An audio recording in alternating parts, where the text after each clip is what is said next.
What's going on, everybody?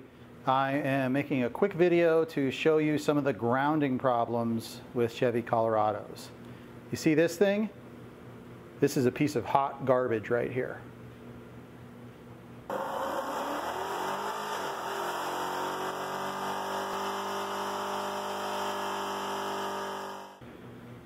All right, this is what they call a ground splice pack.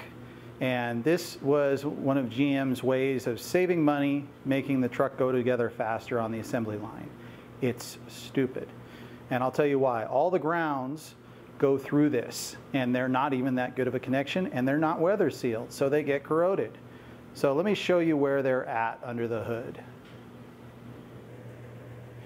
All right, so this one is the passenger side ground splice, and you'll see that it's been taken apart. I actually soldered the connections together there. Then I added a star washer between the fender and the ground on that bolt. That one right there does the blower motor issues. The ground goes to the blower motor resistor. And so if you're having any kind of climate control issues, it's probably on this side. As a matter of fact, down below under the video, I'm going to list what circuits go to each of these grounds. All right, then on this side, by the way, over there you got to remove the airbox to get to that one. On this side, you got to remove the battery in the battery box. This one is normally bolted right behind the ABS module on that bolt. That's where this piece of hot garbage came from. So this one does the ignition and some door locks and some other stuff. Once again, posted below with the info.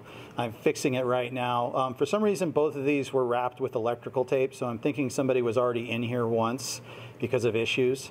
I'm going to fix this. I'm going to put a star washer behind it right there, make sure that's good and clean. And then I'm probably going to run a jumper over to the battery, just so it's not completely relying on that. You'll never have too much ground. The other thing that I plan on doing is running a ground from the engine block to the frame. For some reason, the frame on this doesn't have very much ground, and I don't know why that is. I think they might have isolated the frame from ground for a corrosion problem or something. I don't know. Who knows what engineers do these days? I live in Arizona. I don't care about corrosion that much. My next step is I'm going to be pulling this fuse block apart to make sure all the connections in that are good, because my truck's been having some weird electrical issues. Thanks everyone for watching. Please hit the like and subscribe button. I'm out here slaving away in 112 degree weather, to make these videos for you, so I'd really appreciate it. Thanks. Till next time.